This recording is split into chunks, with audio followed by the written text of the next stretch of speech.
Hey, I'm gonna run the intro music, bitch.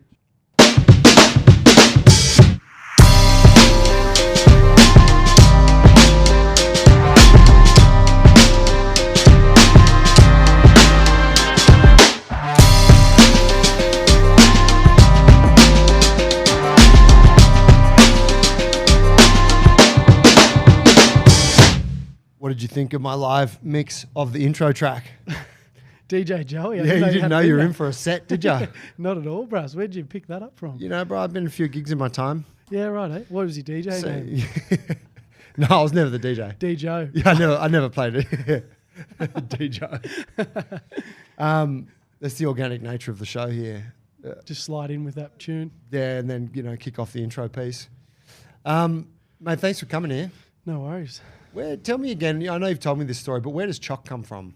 Oh, when I was living in the UK, in London, English rhyming slang's a big thing there. You know, the Cockney rhyming slang. Yeah.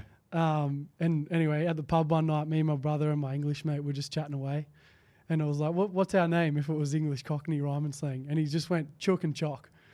Straight away. It's like, what? What's like you already knew it. Yeah, he's like preempted it or something. I mean, we were pretty pissed up, so who knows how long it was. I was like, how did he get that? And he's like, well, Chocolate Cake Jake and Chook Pen Ben. And that night we just both changed our Instagram, Facebook to Chook and Choc, and here we are. That's so good. Yeah, and it's so weird because nicknames when you're a kid, I feel like that's who you know yourself as. But as an adult, I've been called Jake for 24 years before that, right? So then I guess when I meet people and they're always calling me Choc and then other people call me Jake, I resonate to both of them and I don't really know which way is the right one now. Oh, what, like you feel like it's somewhat misleading? Yeah. To not be consistent about it? Yeah. Yeah. So people are like, oh, what do you want to be called? And I'm like, I don't even know anymore. Yeah. Just whatever you feel. I had that with, because I've always introduced myself as Joe. Right. But, and people have always called me Joey.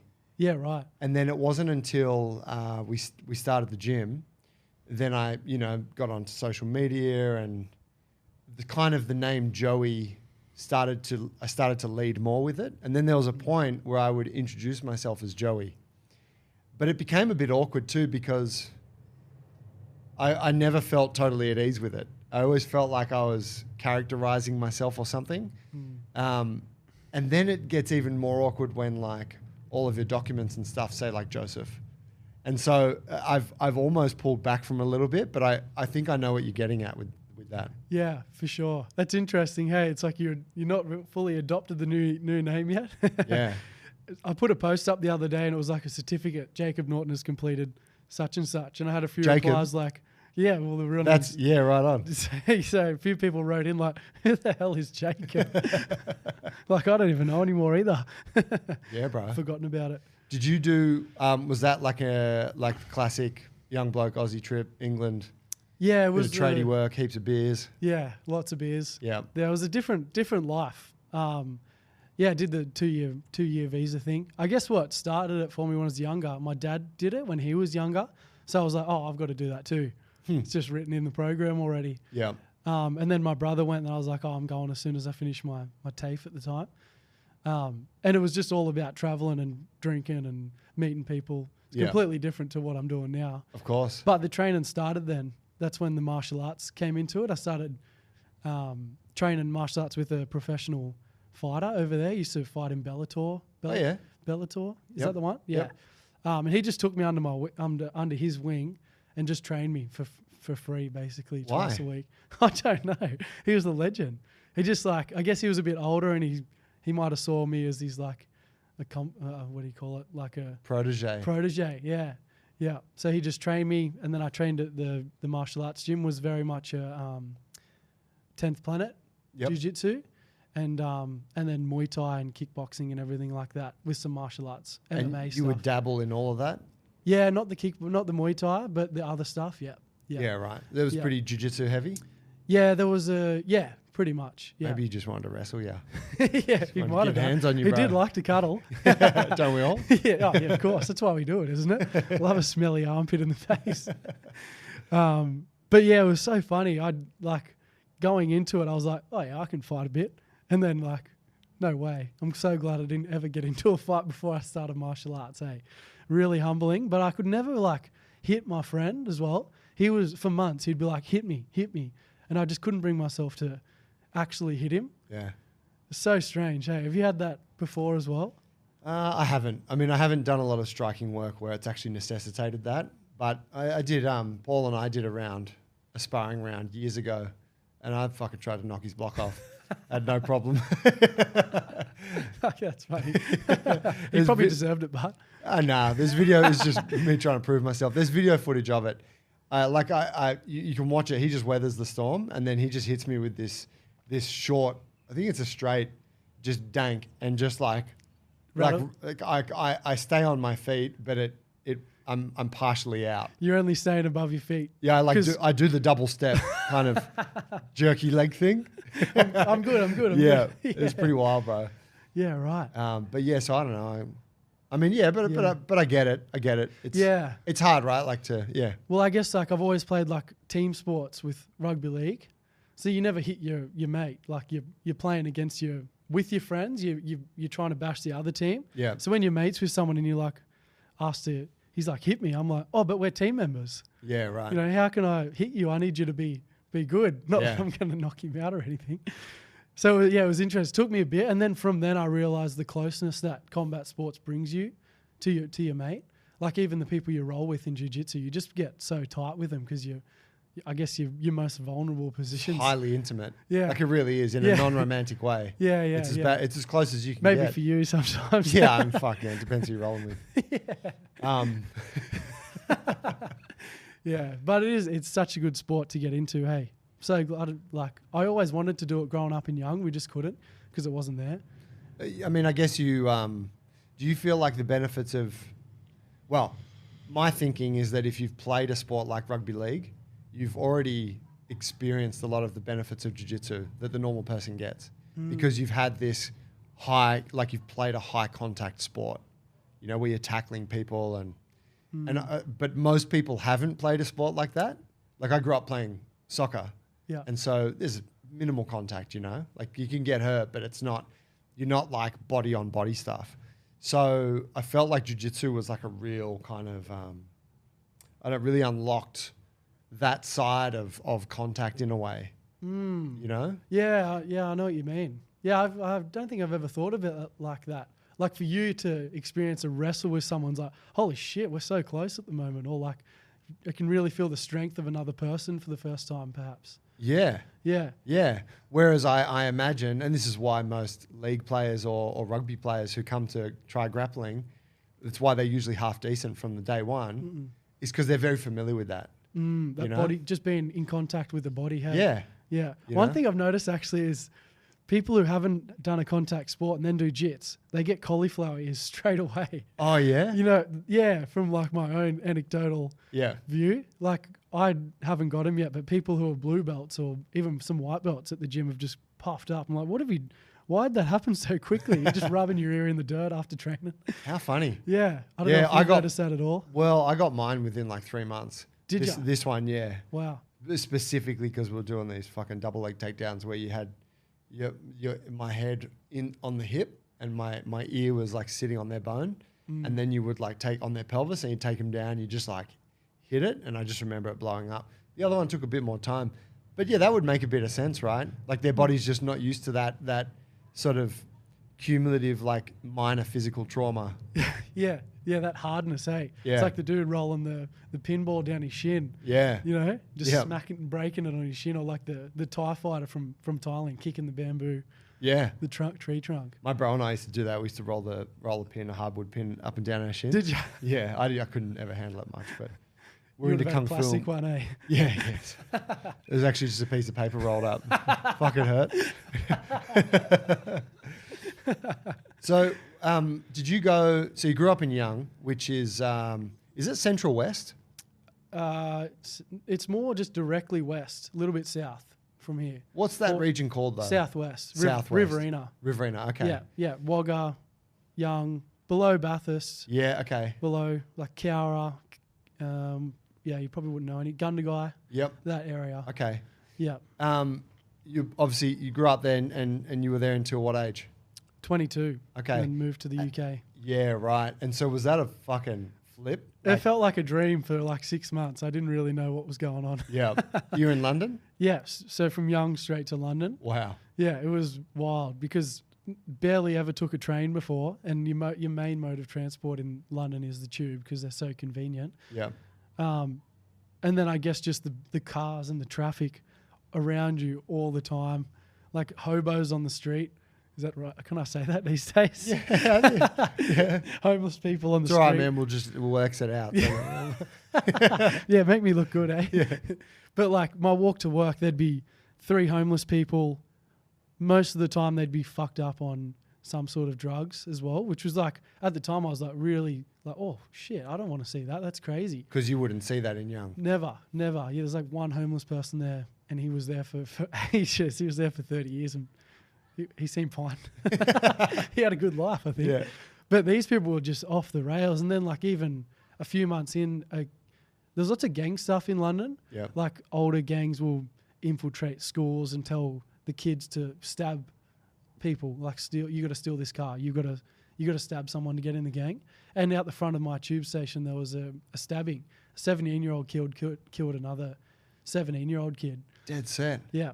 So it was, and there's like, yeah. Stabbed him to death. Yeah. Fuck, that's heavy. You saw it. No, I didn't see it, but like I was Happened there there. not long after, and there was like, yeah, just the whole thing going on That's there. horrible. And then after that, it was just flowers and everything there the whole time.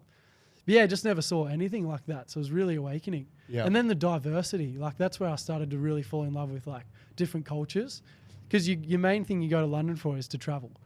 But I actually Like found to other parts of Europe. yeah, because you get a 40 quid flight to Europe Yeah. to Ireland for the weekend, or to Amsterdam. You get the train. That's what it's about. But for me, I actually like to stay in London because I felt like it had so much to offer. Same as Sydney. It's like so diverse. You can go to all these different beaches. You go train at different gyms, Yeah. different restaurants, and different just little parts of Sydney.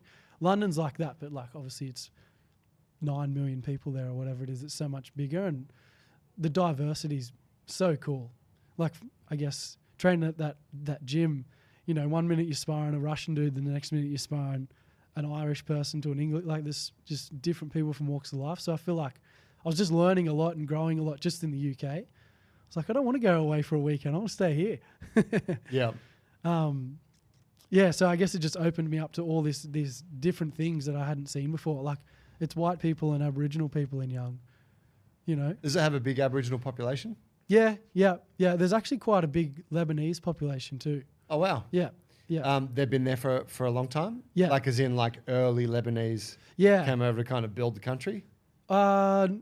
More just for the farming, probably in the last 20 years. They've been around for a okay. while, Yeah. but then now there's heaps of them there because of the farming. Yeah, wow. There's like schools and stuff there, which is cool for the town. There's a mosque and yeah, there's a bit going on there, but then that's it, right? Yeah. There's a couple of one Indian restaurant, one Chinese restaurant. Classic, yeah. Yeah, the classic. Yeah. Country township. What's the population of Young? 11,000. Okay. Fuck, it's tiny. Yeah. Yeah. It's actually the biggest town around the area though as well. Is it? Yeah, well, one of the biggest. Like Yeah, the other okay. ones around are like 2,000, 3,000. Right. 4. Yeah, so it was good to grow up in a sense that you had to be creative. Like on a weekend, I would just piss off on my bike all weekend with my mates, and we'd just build dirt jumps like on spare paddocks. We'd just find Push bikes or motorbikes? push bikes. Yeah. Yeah. Fuck, motorbikes, bruh. Dude, I'd kill myself on that thing. Hey, country boy, I thought you guys lived on the edge. Yeah. Guns, motorbikes, Not that edge. pig hunting and shit. Yeah. I never got into that actually. Pig hunting. Was pigging big for some of your counterparts? Yeah, for sure. Yeah, for sure. Did you I'm a lover, not a fighter. Yeah, right. Did you find it a bit gnarly? I find it a bit gnarly. Yeah, it's a bit hectic, eh? Like I'm interested in hunting, but pigging just seems a bit. It's quite bloodthirsty. Yeah, and people can get really banged up from it. Like a dude I know recently got like his whole arm torn apart from it because the tusks of Pig got him. Yeah, the pig got him. Fuck So yeah, it can be notch pretty one up gnarly, for the right? pigs.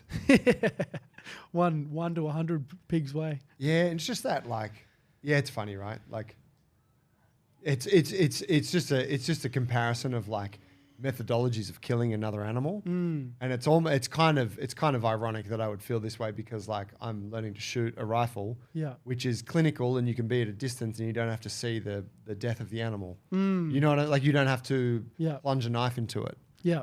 What do you want to learn to do that for though? Is that to... I want to hunt deer. Yeah. I want to eat them. Yeah. But you could argue like that, and I know most of them don't, but I want to hunt pigs to eat and I just do it with a knife and dogs, you know? Yeah. And I think there are people that I think traditionally people have used dogs to hunt deer as well. Yeah. And so probably finishing it with a knife, maybe, I don't know. But it's just funny, right? We have these, you know, I'm like, oh no, that's a bit like doing the knife thing, you know, but it's the same shit. Yeah. I guess it's more of a challenge in a way with the knife. Yeah. Yeah. You're at risk, right? Like I'm not at risk, like a hunter shooting from 200 meters away. You're not at risk of the animal hurting you. Yeah. I think that's more purposeful if you're killing the animal to eat it though as well. I would agree. Maybe the pig could be pest control too. So it's, you know, it's still necessary to a degree. I had a chat with a country boy the other day. I was out at the farm and comes to help with the tractor if he's a diesel mechanic. And I was chatting to him and he's mid-20s. And I was asking what he's been up to. He's like, I've been doing a bunch of shooting. And I was like where? What's the deal, you know? And he's like, we go out to this property out west, him and a couple of mates, and they do vermin control. And he's saying they shoot like, I don't know, a few hundred rounds over 5 days. Like, so a lot of shooting. And I'm like, what are you shooting? And he's like, fuck, everything. Kangaroos, foxes, pigs, deer, you know, I'm pretty sure like anything that's moving that's not what's meant to be in those paddocks gets shot. And I was like, do you hunt? And he's like, no, he's like, I shoot. And I was like, but do you ever eat it? And he said, oh no, I couldn't care less. And I was like, fuck, that's hectic. Like, and I could see, right? He took pleasure in just blowing these animals away. And you're like, oh, wow. Yeah. You know? Super. It feels like you're sort of detached a little bit from the life of the animal. Yeah. Very much so, you know? Yeah. And it's sanctioned, right? Because it's like, it's a private property and we only want these animals on there. So any other animal needs to be eradicated. Just seems kind of fucked up. But I guess it's part of the rural thing, right? That us city folks have the privilege of usually never having to think about. Yeah. You know? Yeah. Most farmers will be shooting wild things all the time, right? It's just what they do. Yeah. Yeah. And for, like you said, for us, it's like, oh shit, you really? Yeah. We're like, you can't do that. That's a wild animal, man. Yeah.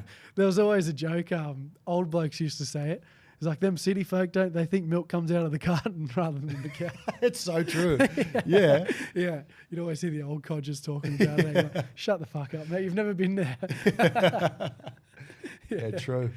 So then I'm assuming that this kind of culture shock piece of being in London wasn't in any way a deterrent. Like you just fully embraced it and loved it and were like into it. Yeah, I want more of that. Yeah, right. Coming back home though, did you return to Young or did you soon come to the city? No, I went home just to figure out the next step. And I actually I had a flight booked to go back to Spain to work on yachts.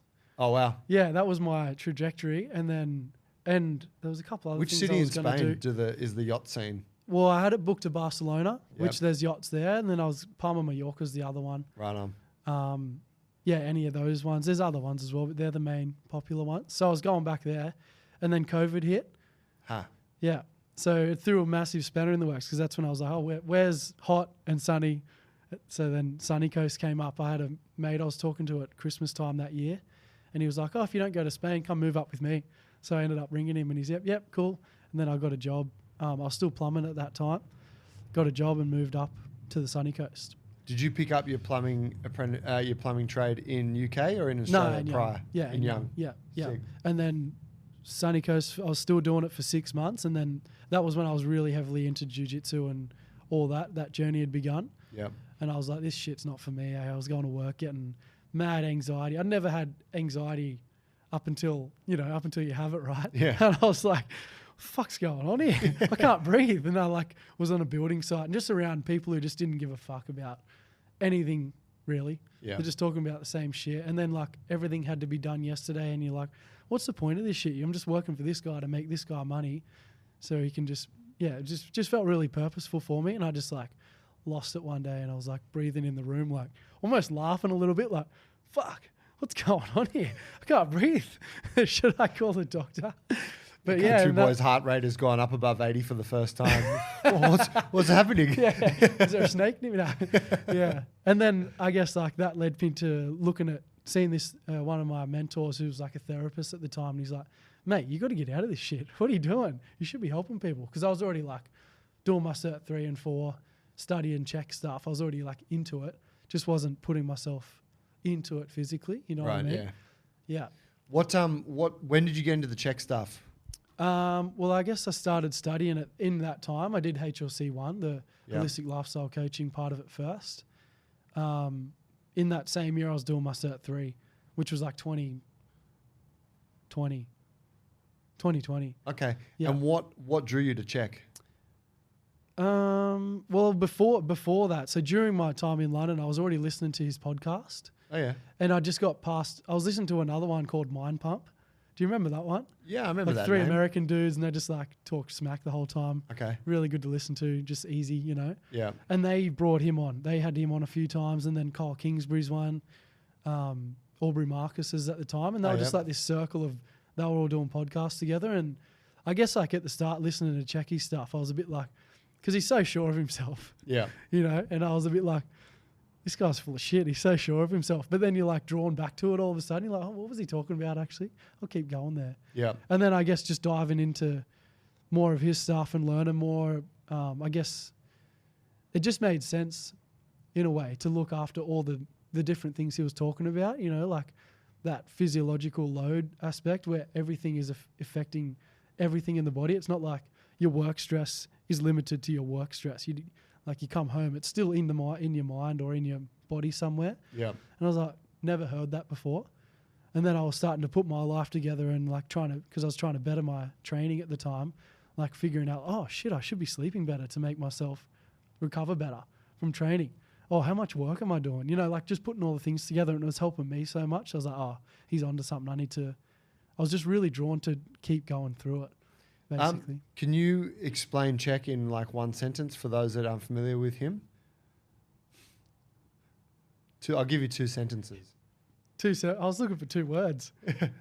Jack Tippy. Jack Tippy? Jack Tippy. What's that? Well, he's a hippie. Oh, you would say. Oh, Jack Tippy. And jacked. I heard Jack Tippy. I was like, that's some kind of Cockney shit. No, I guess like his whole concept is looking after the mental health, your mental capacity. So like the thinking brain, and then your emotional brain, emotional body, more the emotional body, and then your physical body, stress and all that as well. Yep. Movement, and then your spiritual self as well. So like the part of you that, you know, your work's going good, your physical strength is going good, you know, you're emotional, you feel intact and in control of your emotions. But then you have that, fuck, something's missing, you know? What's that other piece that I'm still searching for? Why do I go to bed still unhappy? That's how I see the spiritual aspect of it. And you can look at it. Most people have that view, the spiritual stuff's like that woo-woo hippie shit. But it's literally, the meaning of it is just that deeper relationship to yourself and then to something greater than yourself as well. That's a solid sentence. Was it too much? No, it was a hard task, bro. Yeah, can I tell you because I want to give context for the listeners, because like in the fitness realm, at least in my time, right? So I started the coaching journey, I don't know, like when, like late 2000s, 2010 or some shit.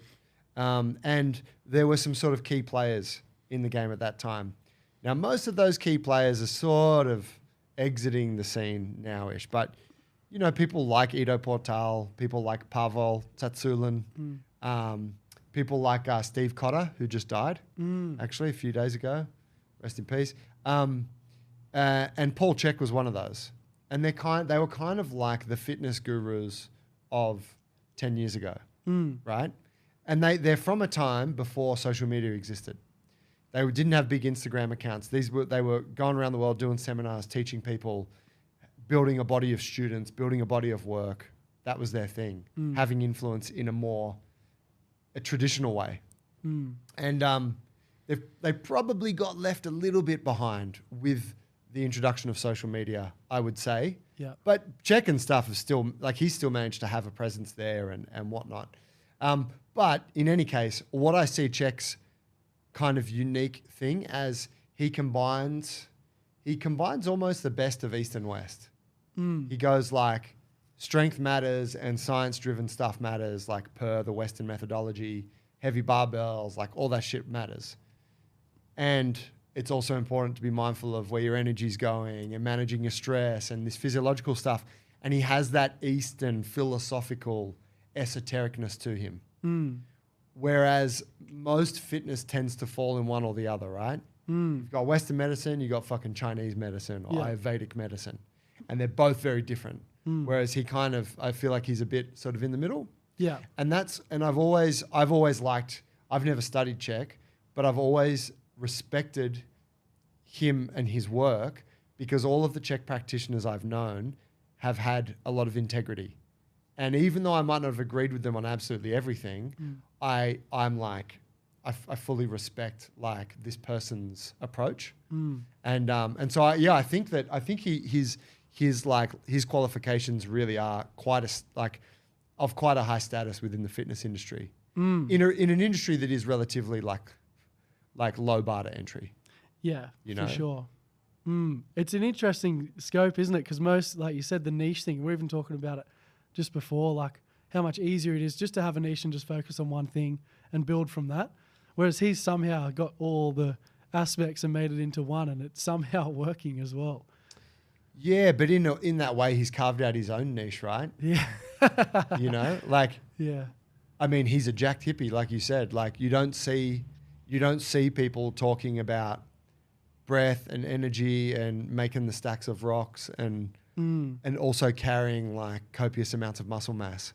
Yeah. And deadlifting fucking shitloads of weight. One arm chin ups at 60. Is he? Yeah. Is he actually? Yeah. Oh God. 61, yeah. Right, that's so impressive. I think yeah, 61. you don't see that, right? You see skinny, dweeby little people in the northern, you know, I'm casting a stereotype there, but you know, so it is kind of refreshing to see that, and I think like the little bits that I've read about him stuff, it's like really good stuff. It's like, yeah, fuck that.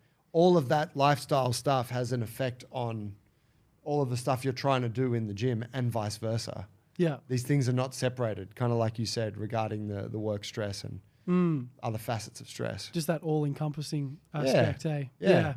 I think it can seem complicated at the start, but when you break it down into his systems as well, it makes your own life a little bit easier to navigate through, I think. You know what I mean? Yeah. Yeah, because obviously he's got different concepts that you go through, the Dr. Diet, Dr. Happy, Dr. Movement, and Dr. Quiet. And they're like you're checking and it's like it's fun. Like it sounds so childish. Yeah. It's bang on. But we've all got that inner child in us that we speak to, and it's like, oh, cool. How do I feel today? And then you check in with yourself. And I just go through the 4 doctors, and if any of them light up, I'm like, oh fuck, I need more of that. Yeah, right. That's literally what you do. Dr. Quiet. Yeah, you know, and yeah, that's like your obviously sleep, but it's also your stress, and like if things are coming up, if you feel frustrated all the time at your work colleague, like why is that happening? Rather than projecting it onto them and avoiding them. Yeah. You know, figuring out what they're actually showing you. Yeah. That's what Dr. Quiet's all about in a nutshell. what's been the biggest thing about the Chek methodology that you've taken from it? Good question. And I guess you could compare it, say, to what you see in fitness and you know, the other side of things. Yeah. Well, I guess like the one big thing that really works well from the Chek system is the way you coach people, and like from a rehab perspective, because most rehab people like just work on isolation and then send you away, do your isolation work. Hopefully the muscle builds back up into space, basically. But the Chek system is built in a 4-step process, which is flexibility, stability, strength, and then power. Yep. So whenever you're working with an injury, just say someone comes in with a shoulder injury, you always come back to the 4-step process. Oh, where's their whole body out of whack in terms of length, tension, flexibility? Why is that shoulder getting pulled one way toward gravity, more one way than the other? What's weak, what's tight, what's imbalanced? And then you work at stabilizing it.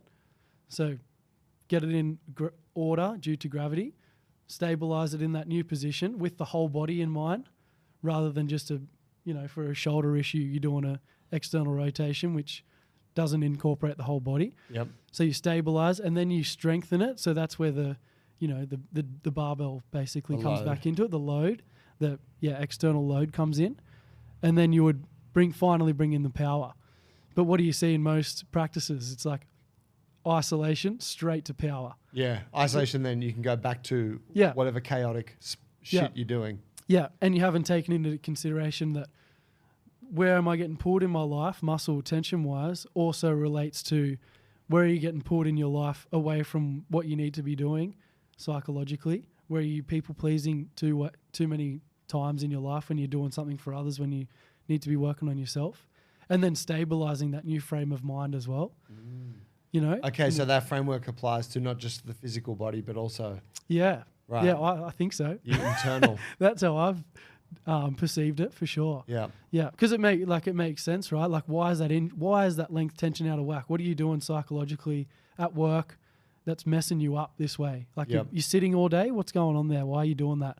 Is your you're getting home and you're super stressed with the kids and you're always bending over whatever backwards for everyone in the house, but not looking after yourself. What do we need to change so this physical alignment sticks? Right. Does that make sense? Yeah, it does. Yeah. It's I'm guessing it's a lot, say for someone who's working with you, it's a lot to load on them straight up. So you're kind of drip feeding it to them piece by piece? Yeah. Right. Yeah, for sure. Less is more, right? Less is more, especially if someone is in a lot of pain. This is like one of the big things I took out of one of the recent courses on a deeper level. If someone's in pain and they're really struggling, like mentally, physically, like maybe they've got real bad back pain, it's really hard for that person to learn anything new. Really, really hard, because they're in a fight or flight state most of the time.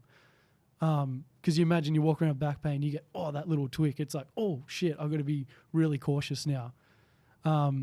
So trying to tell that person 5 different things to do when they get home, like, that's never going to work. Yeah. One thing is enough for that person. Yeah. So again, I guess it's like what we do here as well, looking at the individual, where they're at, what they can handle, and then giving them just the minimum effective dose for that time. And that could be breathing. For some people, I literally just say, just work on breathing in your belly for this week. Come back to me. Put a reminder in your phone. Yeah. Because then that will take them out of fight or flight as well. Yeah. And that's like, I guess it comes back to the nervous system for a lot of that training, is just relaxing your whole body so then you can learn more. And a lot of the other one, like the DNS training, is all about that as well. Like learning these new positions, these new movement patterns. If you try and learn them in your fight or flight response, you're going to have the shits with yourself the whole time. You're going to be more agitated. What's DNS? Dynamic neuromuscular stabilization. Of course. It's all about infant development. Right on. Tell me more. Yeah. So they're like, an infant has a certain few development patterns that it will do. Like if you sit, you've got kids, right? You sit your baby on the ground, it does like the prone cobra. It'll push itself off. It'll roll over, go on its back, and it's got its knees up. Yeah. That's all like DNA programming into each one of us. Yeah. So what you can do with adults in rehab is put them through those different movement patterns, and it teaches the nervous system to stabilize in this position safely. Right. This is implying that the nervous system is a bit unstabilized because they're in a fight or flight. Yeah, because they might be upregulated. Yeah, for sure. So with DNS, it's very much about the breath and finding joint centration. Yep. So you put the body into joint centration and then breathe into it, and that relaxes the nervous system, and then the fascia adapts to that position and holds in position. Yeah. Okay. Yeah, and it's like infant development. So your body really recognizes, like, it takes a little bit sometimes, especially if someone is coming out of that fight or flight response. It takes them, like, it can take people 10 minutes, 20 minutes. Like, I can feel it in myself now. Sometimes it takes that long as well. Wow. Even still. Yeah. So you got, like, it's a really patient game, right? But when you feel that come online and you feel that joint centration and that, like, stability come through, like, it clicks, and all of a sudden you're like, oh, you can feel it happen right before your eyes. I remember IMS, one of the Chek courses I was doing, I was the demo guy for this inchworm movement, which is an infant development movement, and I couldn't do it.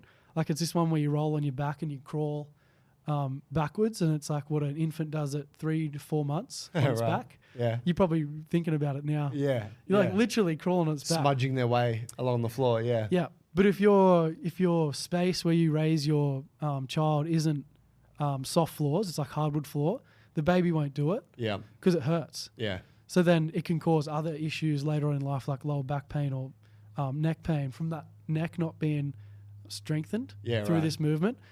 Anyway, when I did it, I couldn't get it, but like after a couple of minutes and everyone was watching me in this thing, I started to get it.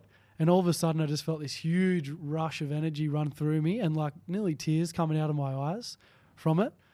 Oh, wow. It was a huge sensation. I was like, I had to go afterwards and go for a walk and just like walk it off because I was really emotional from it. So you felt that 2 minutes of trying to do this thing and unlocking it unlocked something inside of you. Yeah. Wow. Yeah, very much so. And the dude who was watching me, Matt Sorensen, was like, can anyone see this guy's aura? And this is the cool thing about the Chek stuff. Like some of them are pretty psychic abilities. And Matt's like, anyone see this guy's aura? It's changing from like whatever to really bright green. I was like, really crying at the same time. Like, I want to see. But yeah, so I don't know where I was going with that. But anyway, I don't know in particular. Yeah.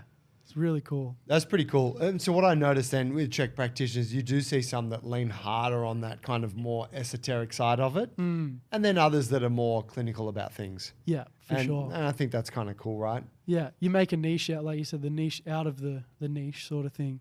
You find your lane a little bit more. You know, I think a similar kind of legacy to Chek actually in a different approach is Poliquin. In that he's another one of those coaches that had a lot of students, had a huge body of work that's very respected, and those students continue to reference him and like carry that thing forward. Again, differences, right, in what they're interested in. But yeah, I think him and Checky were good friends. That would make sense. Yeah, because a lot of the strength and conditioning and the program design stuff that Chek does has Poliquin references all through it. Does it? Yeah. Yeah, right. I don't know if they had a falling out because for some reason in the end, but it's definitely funny, right? friends. Poliquin ended up like taking steroids and all that, and you wonder how. I don't know how that would sit with someone like Paul Chek. Yeah, I'm not sure. Man, cool stuff. I'm interested to hear more about it. But I like, I'm stoked that whatever this country boy found his way into our gym. Yeah, it's cool. It's such a good space, man. Like, and it's so weird how it happened, right? I didn't even know I was going to move here. I just came to look after a dog for 6 weeks. And then and then I was looking at gyms what are close to the area. And I guess I was like deep down, I was looking for a place to work, right? I messaged Dills before I got in. I was like, I want to come check this place out. Do I just pop in? And News happened to be looking for a new coach at the time as well. So walking into the door, it was just like, oh, yes, we need you. Come in. And it just, as fate would have it, it just worked out, which was really cool. And it's exactly the place that I'm attracted to, I guess. Like the community's awesome. You guys are all awesome coaches and great people. Like you said before, the tribe is awesome here. So it's a great place to be. I'm stoked. It's cool, bro. Yeah. Yeah, glad you found it. Tell me, where can people find your shit? Plug your stuff. I guess Choc Norton is the coaching name. Choc Norton Coaching on Instagram, and then Choc Norton's my normal Instagram name if you want to go on that. But that's the easiest one to find at the moment. It's where I'm most active, so Choc Norton Coaching. And you got a podcast, don't you? Yeah. What's that called? Chats with Chocky. They can find that. It's on Spotify and shit? Yeah, it's on Spotify. Yeah, Man. super easy. I'm sure we'll put a link in the show notes or something. We can do that. Yeah, make it nice and easy. Yeah. Next one should be Joe Orenley, I reckon. Fucking let's do it, man. I'm ready. Yeah, let's do it. I'm ready for the big show. Thanks, Chucky. Thanks, brother. Cheers, Appreciate fam. your time. See you guys.